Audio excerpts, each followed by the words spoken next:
Percaya atau enggak, setiap grafik itu sebenarnya lagi cerita ke Anda apa yang bakal terjadi selanjutnya.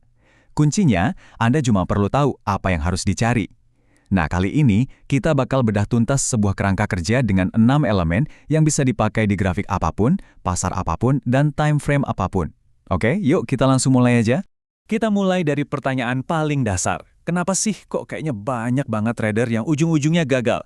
Jawabannya seringkali karena satu kesalahan fatal. Mereka itu kejebak sama apa yang kelihatan di permukaan tanpa ngerti apa yang sebenarnya terjadi di baliknya. Coba bayangin ini deh, Anda lagi liatin chart 5 menit. Terus muncul candle hijau gede, breakout yang kelihatannya sempurna banget. Langsung otak Anda teriak, beli, ini dia momennya. Jadi Anda klik tombol buy, yakin banget bakal dapat cuan gede. Tapi tunggu dulu, coba kita zoom out sedikit ke chart 1 jam. Tiba-tiba, roket yang barusan Anda naikin itu ternyata lagi menuju dan nabrak tembok bata. Ya, sebuah level resisten kuat tempat para penjual udah siap menghadang. Sekarang, coba kita zoom out lebih jauh lagi ke chart harian. Dan disinilah kebenaran pahitnya terungkap. Ternyata tren besar pasarnya lagi terjun bebas. Jadi breakout sempurna di chart 5 menit tadi, itu cuma jebakan, cuma sebuah pantulan kecil di tengah tren turun yang masif. Jadi, inilah kenyataan yang harus kita terima. Anda itu bukan cuma baca chart, Anda itu lagi trading di dalam posisi orang lain. Dan kutipan ini ngejelasin semuanya. Kalau Anda nggak tahu time frame mana yang pegang kendali, Anda itu bukan tradernya. Anda cuma jadi likuiditas. Artinya apa? Artinya Anda jadi uang yang diambil sama pemain-pemain besar buat keuntungan mereka. Terus, gimana caranya supaya kita nggak jadi likuiditas melulu? Jawabannya dimulai dari fondasi paling dasar dari semua analisis yang bagus, kita harus paham konteks lewat aturan 3 time frame. Aturannya simpel banget, tapi dampaknya luar biasa. Pertama, time frame tinggi, misalnya chart harian, itu kompas kita. Dia ngasih tahu arah utama pasar, jangan pernah dilawan. Kedua, time frame trading, misalnya chart 1 jam. Disinilah kita cari setup atau polanya. Dan yang ketiga, time frame rendah, kayak chart 5 menit. Ini cuma buat pemicu. Bukan buat cari setup, tapi buat nentuin kapan waktu yang pas buat masuk. Oke, kalau konteksnya udah dapat, sekarang waktunya kita baca medan perangnya. Sumbu vertikal itu harga, sumbu horizontal itu waktu. Kedengarannya emang simple, tapi kebanyakan trader nggak benar-benar paham apa yang mereka lihat. Nah, ini dia bagian yang bakal ngubah cara pandang Anda. Angka-angka di sisi grafik itu bukan cuma level harga, itu adalah psikologi. Setiap level harga itu nyimpen cerita tentang keserakahan, ketakutan, dan yang paling penting, penderitaan para trader yang lagi nyangkut. Coba kita bandingin ya, waktu harga ada di puncak tertingginya, semua orang yang punya aset itu lagi senyum-senyum, lagi untung, nggak ada yang nyangkut dan pengen jual, makanya harga seringkali bisa terbang lebih tinggi lagi. Sebaliknya, kalau lagi turun tajam, banyak banget trader yang kejebak di harga atas. Mereka nungguin harga naik lagi cuma buat bisa keluar, biar nggak rugi-rugi amat. Nah, itulah yang kita sebut pasokan di atas kepala. Konsep ini juga mirip kayak memori harga. Area di mana harga bergerak cepat banget, kayak candle panjang gitu, itu ibarat jalan tol. Ruangnya lega, gampang buat bergerak. Sebaliknya, area di mana harga bolak-balik di situ terus, itu menciptakan kemacetan. Susah banget buat ditembus. Jadi, tugas kita adalah trading di jalan tolnya, bukan malah sengaja masuk ke tengah kemacetan. Oke, sekarang Anda udah tahu di mana Anda berdiri. Selanjutnya, kita perlu paham prajurit-prajurit yang lagi bertarung di medan perang ini, yaitu para candle. Udah lupain deh itu ngapalin nama-nama pola yang aneh-aneh. Mending kita belajar baca cerita di balik setiap candle.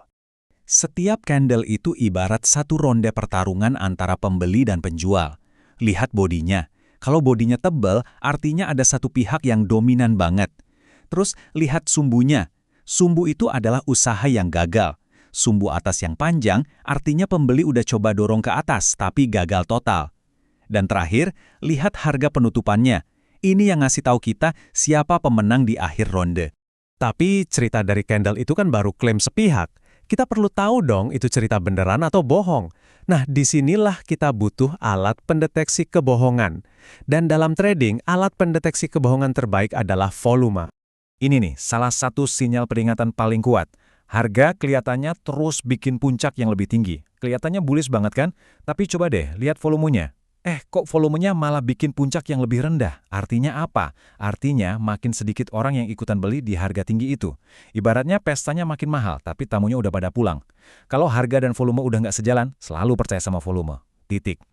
Oke, kita udah bahas konteks, psikologi, cerita candle, dan verifikasi volume. Sekarang pertanyaan terbesarnya, di mana persisnya kita harus tekan tombol beli atau jual? Jawabannya ada di level-level dengan probabilitas tinggi. Level support dan resistance yang beneran sakti, itu bukan garis sembarangan loh. Ciri-cirinya ada 3. Pertama, level itu udah disentuh berkali-kali. Kedua, harga bereaksi dengan tajam di situ, bukan cuma numpang lewat doang. Dan ketiga, ada lonjakan volume pas level itu disentuh. Ini bukti kalau level itu emang penting buat banyak orang. Dari semua setup yang ada satu yang paling bisa diandalkan. Kenapa? Karena setup ini dasarnya adalah sifat alami manusia, rasa sakit dan penyesalan. Namanya adalah the flip. Cara kerjanya gini. Pertama, ada sebuah level support yang kuat terbentuk, di mana harga udah mantul beberapa kali. Para pembeli ngerasa aman banget di level itu. Terus, tiba-tiba jebol. Levelnya ditembus ke bawah. Nah, apa yang terjadi sekarang? Semua pembeli yang tadi beli di level support itu, sekarang posisinya nyangkut, rugi. Waktu harga balik lagi naik ke level support yang udah jebol tadi, mereka bakal buru-buru jual buat nyelamatin diri. Paling nggak balik modal. Nah, tekanan jual dari para trader yang nyangkut inilah yang mengubah support lama jadi resisten baru. Itulah inti dari setup The Flip. Jadi, ayo kita rangkum semuanya jadi satu checklist lengkap. Pertama, konteks. Ini kita dapat dari aturan 3 time frame. Kedua, axis atau medan perang, yaitu baca psikologi di balik harga. Ketiga, narasi dari para candle, buat ngerti pertarungannya. Keempat, dinamika dari volume, si detektor kebohongan. Kelima, level-level kunci, tempat aksi paling mungkin terjadi. Dan terakhir, keunggulan kita, yang baru muncul kalau semua elemen ini udah selaras dan ngasih sinyal yang sama. Dengan nerapin sistem ini, otak Anda bakal mulai melihat peluang dengan cara yang sama sekali berbeda. Pertanyaannya bukan lagi tentang indikator apa yang dipakai, tapi tentang membaca cerita yang diceritain oleh pasar. Jadi, intinya begini. Sekarang kerangka kerjanya udah ada di tangan Anda. Pilihannya cuma 2. Anda yang akan membaca grafik, atau Anda yang akan dibaca olehnya.